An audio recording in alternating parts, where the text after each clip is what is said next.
चलिए मेरे प्यारे बच्चों, आज से हम स्टार्ट करेंगे most important one liner topic wise. और पहला जो हम लेक्चर कंप्लीट करेंगे वो हिस्ट्री का, वो भी टॉपिक वाइज हम कंप्लीट करेंगे। और ये जो लेक्चर है हमने लूसेंट, एनसीईआरटी सार संग्रह जो महेश वर्णवाल का जो है, और घटना चक्र, इनसे और प्लस जो रिसेंटली एग्जाम में कुछ क्वेश्चन जो पूछे गए उनको लेके हमने ये इंपॉर्टेंट वन लाइनर तैयार किया है। तो चलिए बिना देरी के शुरू करते हैं। और सबसे पहले हम देखेंगे प्राचीन भारत के ऐतिहासिक स्रोत से महत्वपूर्ण वन लाइनर। तो पहला है, इतिहास का पिता किसे कहा जाता है? तो आप सब जानते हैं, बचपन से पढ़े आए हैं कि हेरोडोटस को इतिहास का पिता कहा जाता है। प्राचीन भारत के इतिहास से संबंधित प्रथम वास्तविक पुस्तक किसे माना जाता है? तो कल्हण की राजतरंगिणी। तो राजतरंगिणी को किसने लिखा है बाबू लोग? तो कल्हण ने इसे लिखा है। और ये जो है कल्हण की राजतरंगिणी कश्मीर के इतिहास पे प्रकाश डालता है।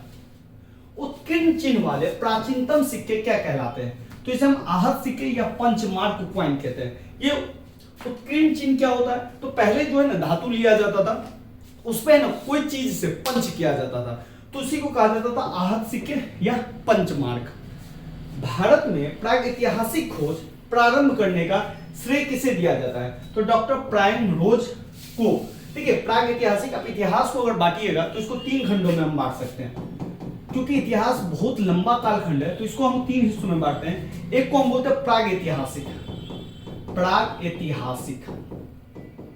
दूसरे को बाबू लोग हम बांटते हैं ऐतिहासिक, ऐतिहासिक में। और तीसरा होता है हमारा आद्य ऐतिहासिक। क्या होता है? आद्य ऐतिहासिक। अब देखिए, इसे विभाजन करने का कुछ आधार है। आधार ये है कि प्रागैतिहासिक काल में जो भी हमें मिले हैं वो साहित्यिक सोर्स जो है वो नहीं है, यानी कि यहाँ पे कोई भी साहित्यिक सोर्स नहीं है। तो यहाँ पे क्या मिले? तो सिर्फ पुरातात्विक सोर्स। आप कहिएगा पुरातात्विक सोर्स क्या है? तो जैसे जो वो लोग औजार यूज करते थे, जो सामान यूज करते थे, वो मिले। कुछ लिखा हुआ सोर्स नहीं है। इसका मतलब ये भी है कि यहाँ पे कोई लिपि का आविष्कार या कोई भाषा का आविष्कार नहीं हुआ था। आद्य ऐतिहासिक स्रोत वे स्रोत है या वे काल है जहां पे आपको साहित्यिक सोर्स भी मिले हैं, साहित्यिक सोर्स भी मिले और पुरातात्विक सोर्स भी मिले, लेकिन वे साहित्यिक सोर्स को हम अभी तक डिकोड ही नहीं कर पाए कि उन्होंने क्या लिखा है। तो ये हमारे लिए कोई काम का ही नहीं है। तो हम जो इस इतिहास काल को पढ़ते हैं, सिंपल पुरातात्विक सोर्स के हिसाब से ही हम जान पाते हैं। और ऐतिहासिक काल जहां पे हमारे पास साहित्यिक सोर्स भी है और पुरातात्विक सोर्स भी है, और दोनों को हमने डिकोड कर लिया है।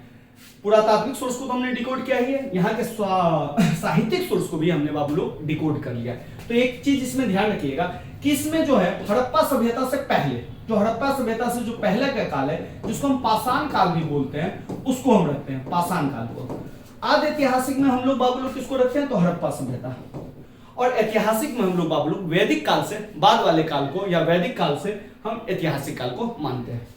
अब देखिए, सिक्कों के अध्ययन को क्या कहते हैं? तो सिक्कों के अध्ययन को मुद्रा शास्त्र कहा जाता है। सिक्कों के अध्ययन को क्या कहा जाता है बाबू लोग? मुद्रा शास्त्र कहा जाता है। तो इसे ध्यान रखिएगा। भारतीय प्रागैतिहासिक अध्ययन से संबंधित प्री हिस्टोरिका इंडिया किसकी कृति है? तो ये जो है प्री हिस्टोरिका इंडिया नामक बुक जो है स्टूट पिगट ने लिखी है। बहुत इंपॉर्टेंट है, कई एग्जाम में ये पूछा गया है। चीनी यात्रियों ने अपने यात्रा वृत्तांतों में भारत के लिए किस शब्द का प्रयोग किया है? तो आपको पता है कि भारत के लिए इन्होंने इंतु शब्द का प्रयोग किया है। कमेंट करके हमें बताइए कि अरबी लोगों ने भारत के लिए किस शब्द का प्रयोग किया है। उत्कीर्ण लेखों के अध्ययन को क्या कहा जाता है? तो अभिलेख शास्त्र। देखिए, बड़े बड़े पत्थरों पे कुछ कुछ लिखा होता था, कुछ आदेश लिखे होते थे। मान लेते कि बड़े बड़े पत्थर के टुकड़े, उसमें कुछ अभिलेख लिखे होते थे, कुछ लिखाई गुदाई रहती है। इसे जो इनका जो अध्ययन करते हैं, स्टडी करते हैं, उसी को क्या कहा जाता है? अभिलेख शास्त्र। लिपियों के विकास के अध्ययन को, कि लिपियों का विकास किस तरह से हुआ है, उनकी जो स्टडी है उसको हम क्या कहते हैं? पुरालिपि विद्या। सर्वप्रथम भारतवर्ष नाम का उल्लेख किस अभिलेख में प्राप्त हुआ है?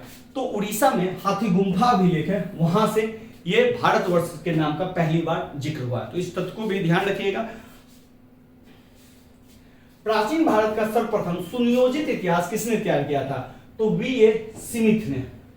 प्राचीन भारतीय इतिहास को जानने के लिए किन स्रोतों का प्रयोग किया जाता है? तो अभी हमने बोला पुरातात्विक स्रोत भी प्रयोग करते हैं और हम साहित्यिक सोर्स भी करते हैं। तो साहित्यिक सोर्स में आपका आ गया धार्मिक ग्रंथ, ऐतिहासिक ग्रंथ, अब पुरातात्विक सोर्स भी है, और दूसरी ओर हम कुछ साक्ष्य ऐसे भी लेते हैं जो विदेशी साक्ष्य है, जो विदेशी यात्री आए और यहाँ के बारे में उन्होंने कुछ लिखा।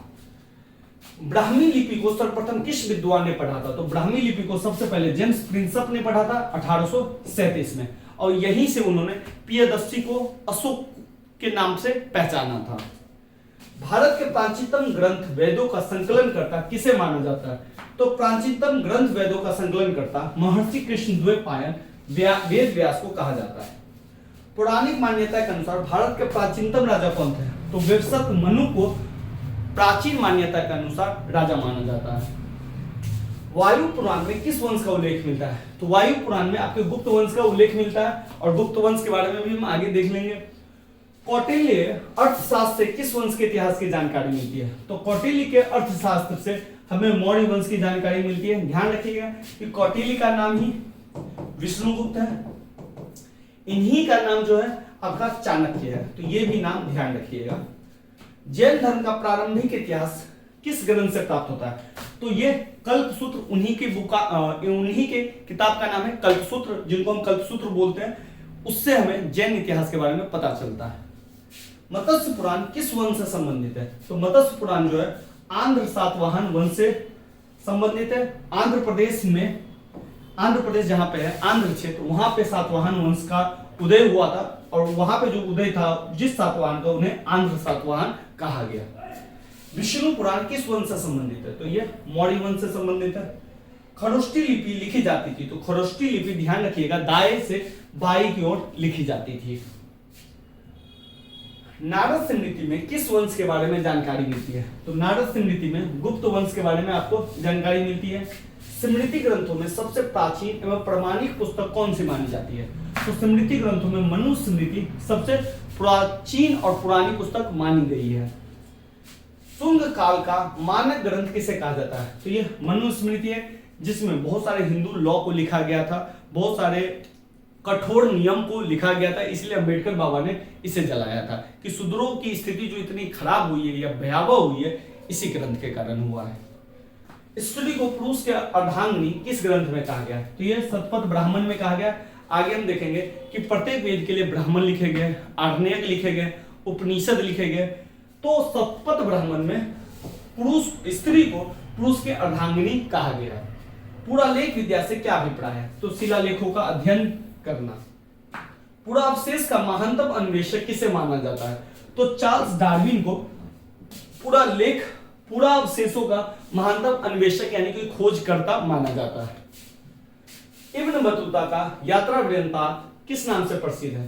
तो इब्न बतूता जो कि मोरक्को का निवासी था, जो तुगलक के काल में आया था, उसका जो वृत्तांत है वो रेहला के नाम से प्रसिद्ध है।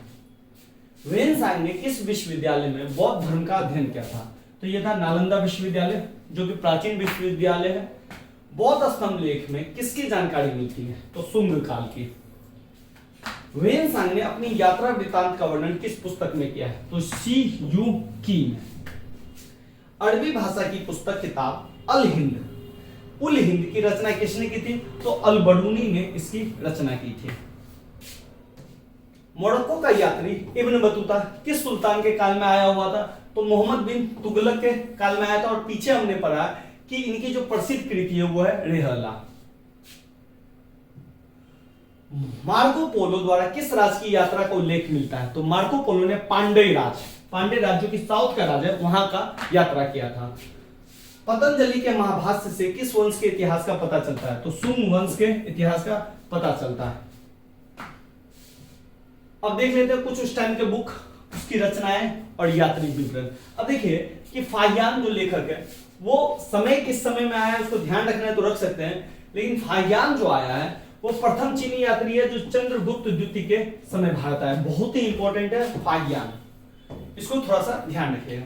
इसके बाद वेनसांग जो है हर्षवर्धन के समय में भारत आया था, और हर्ष को शिलादित्य की उपाधि दी, और इसे यात्रियों का राजकुमार भी कहा जाता है।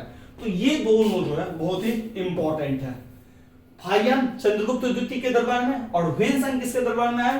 तो हर्षवर्धन। तो हाँ सही याद रखिएगा, बहुत इंपॉर्टेंट है। इति सिंह जो आया है प्रसिद्ध बौद्ध भिक्षु था, चीनी बौद्ध यात्री था जो नालंदा विश्वविद्यालय में अध्ययन करता था। और आपको पता होना चाहिए कि नालंदा विश्वविद्यालय जो बौद्ध धर्म का बहुत उच्च शिक्षा नालंदा विश्वविद्यालय में मिलता था, जहां से बहुत सारे विश्व के कोने कोने से लोग बौद्ध धर्म की शिक्षा लेने के लिए नालंदा विश्वविद्यालय आते थे। और आपको यह भी जानना जरूरी है कि पहले जो है धर्म की शिक्षा ही दी जाती थी। तो इसमें इतना ही रखते हैं। अब देखते हैं नेक्स्ट। अगर आपको सेशन अच्छा लग रहा है तो लाइक करिए, कमेंट करके हमें बताइए कि आपको क्या चाहिए और अपने दोस्तों को जरूर शेयर करें।